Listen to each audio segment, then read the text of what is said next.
Hello everyone, मैं Sameer sir आप सभी का स्वागत करता हूं आपके अपने प्यारे से यूट्यूब चैनल दी यूनिवर्सल एजुकेशन में। तो कैसे हो आप सब? उम्मीद करता हूं बहुत ही अच्छे से और बिल्कुल मस्त जबरदस्त तरीके से अपने बोर्ड एग्जाम क्लास 10th की तैयारी कर रहे होंगे। ठीक है, तो आज का क्लास आप सभी के लिए काफी ज्यादा इंपॉर्टेंट होने वाला है, क्योंकि आज इस क्लास में हम लोग देखने वाले हैं कि सिद्ध कीजिए कि √3 एक अपरिमेय संख्या है। ठीक है, देखिए ये एग्जाम के पॉइंट ऑफ व्यू से ना बहुत ज्यादा इंपॉर्टेंट क्वेश्चन है, इसको आप लोग बिल्कुल हल्का मत लीजिएगा। देखिए ये क्वेश्चन जो है हमारा 2014 में भी आया था, फिर 2017 में भी आया था, फिर 2018 में भी आया था, और पूरी संभावना है कि ये 2026 के बोर्ड एग्जाम में भी पूछेगा। ठीक है, तो आप लोग को घबराना बिल्कुल नहीं है, बस मेरे साथ आप लोग को तैयारी करते रहना है।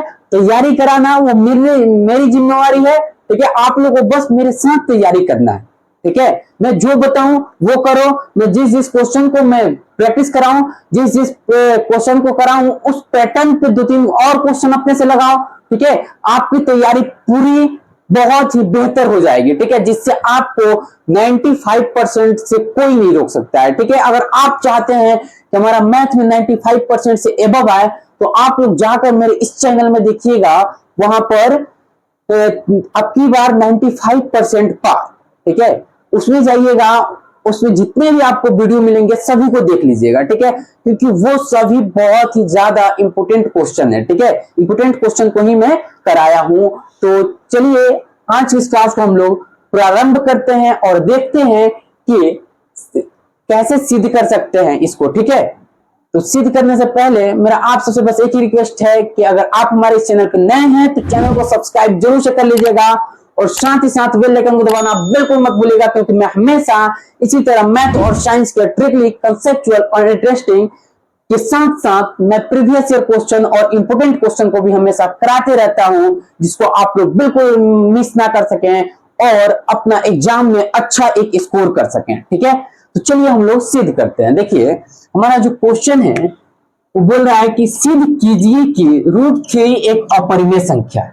ठीक है, देखिए ध्यान से समझिए, इसको क्या करना है, सिद्ध करना है कि √3 एक अपरिमेय संख्या है कि नहीं। वैसे तो हम सब जानते हैं कि ये क्या है, एक अपरिमेय संख्या है। ठीक है, लेकिन वही चीज दे दिया है कि इसको बताओ कि परिमेय संख्या, अपरिमेय संख्या, अपरिमेय संख्या है कि नहीं। तो देखो दोस्तों, सबसे पहले हम लोग को ये पता होना चाहिए कि परिमेय संख्या और अपरिमेय संख्या क्या होता है। ठीक है, तो देखिए मैं यहाँ पे छोटा सा थोड़ा सा रिवीजन दे देता हूँ। ठीक है, ओवरव्यू दे देता हूँ परिमेय और अपरिमेय का। देखिए परिमेय संख्या वो होता है ना जिसे P/Q के रूप में लिखा जा सके, जहां Q नॉट इक्वल टू 0 हो।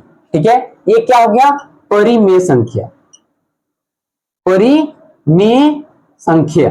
ठीक है, और दूसरा है हमारा अपरिमेय संख्या, अपरिमेय संख्या जो हम सबको प्रूफ करना है। ठीक है, तो P/Q के रूप में नहीं लिखा जा सकता है, इसको P/Q के रूप में नहीं लिखा जा सकता है।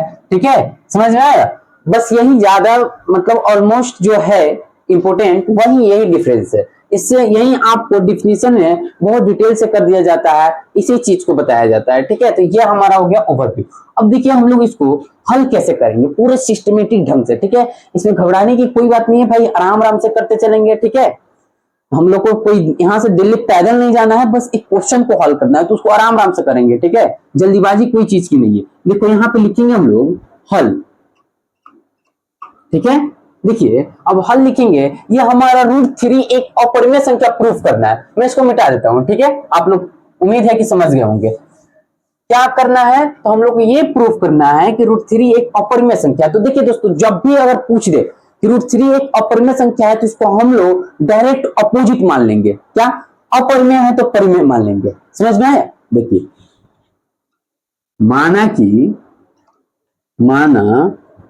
कि √3 एक परिमेय संख्या है, परिमेय संख्या है। ठीक है, अब देखिए अभी मैं आप लोगों को मैं बताया हूं कि जो परिमेय संख्या होता है ना वो P/Q के रूप में होता है। क्या होता है, P/Q के रूप में होता है, जहां Q नॉट इक्वल टू क्या होता है, 0 होता है, नॉट इक्वल टू 0 होता है। ठीक है, तो इसी चीज को हम लोग उपयोग करेंगे। देखिए चूंकि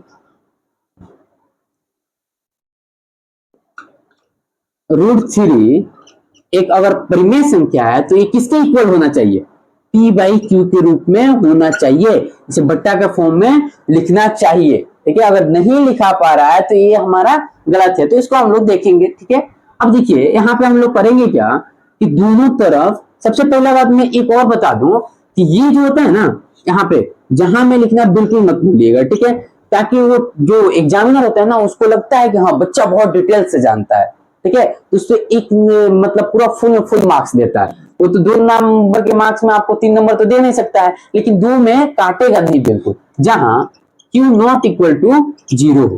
ठीक है, अब यहाँ पे हम लोग लिखेंगे कि p तथा q के एक के अलावा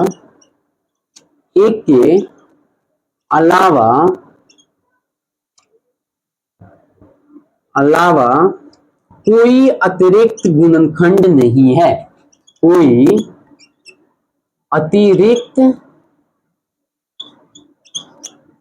गुणनखंड नहीं है। ठीक है, यहां तक समझ में आया। अब देखिए हम लोग लिखेंगे यहां पे, क्योंकि दोनों तरफ स्क्वायर करने पर, दोनों तरफ आप लोग लिख सकते हैं वर्ग करने पर।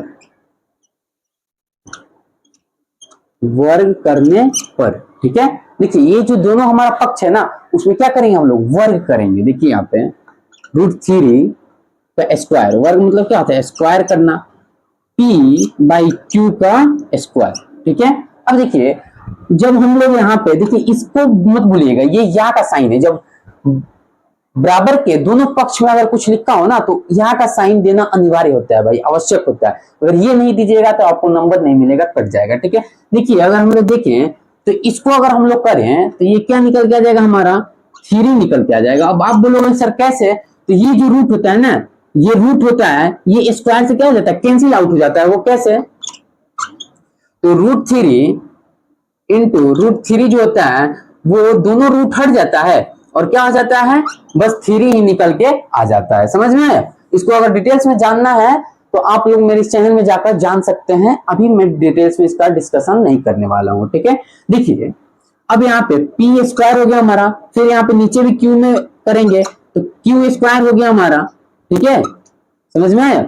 अब देखिए हम लोग करना क्या है, ये जो हमारा q स्क्वायर है इसको हम लोग इधर भेजेंगे, तो क्या हो जाएगा, 3q square equal to p square हो गया कि नहीं हो गया। अब देखिए ये जो हमारा 3q स्क्वायर है, इसको q इंटू q लिख सकते हैं कि नहीं लिख सकते हैं। देखिए इसको पॉइंट मत समझिएगा, ये क्या है, एक इंटू है। डॉट जो होता है ना, वो डॉट का मतलब होता है इंटू, यानी गुना का साइन। ठीक है, यहाँ पे अगर आप चाहो तो ऐसे भी लिख सकते हो, ऐसे लिख सकते हैं कि नहीं लिख सकते हैं। आप बोलोगे बिल्कुल सर, क्यों नहीं, आपकी मर्जी है, मेरी मर्जी भाई नहीं है। ठीक है, ये मैथ का मर्जी है। ठीक है, मैथ में है, लिख सकते हैं। ठीक है, देखिए यहाँ पे लिखेंगे क्या, p स्क्वायर। अब देखिए यहाँ पे हम लोग यहाँ से चलेंगे, देखिए यहाँ पे 3q बच गया। अब इस q को हम लोग इधर गुना में है तो इधर आप क्या हो जाएगा, भाग में हो जाएगा। भाग में हो गया कि नहीं हो गया। अब बताइए, देखिए ये क्या दिख रहा है आप लोग को, ये क्या दिख रहा है, ये एक पूर्णांक दिख रहा है। ये क्या दिख रहा है, तो ये एक भिन्न के फॉर्म में दिख रहा है कि नहीं दिख रहा है, दिख रहा है भाई। ठीक है, तो हम लोग यहाँ पे लिखेंगे, चूंकि पूर्णांक नॉट इक्वल टू भिन्न होता है, पूर्णांक नॉट इक्वल टू भिन्न होता है, इसलिए हमारी मान्यता गलत है। अतः √3 एक अपरिमेय संख्या है,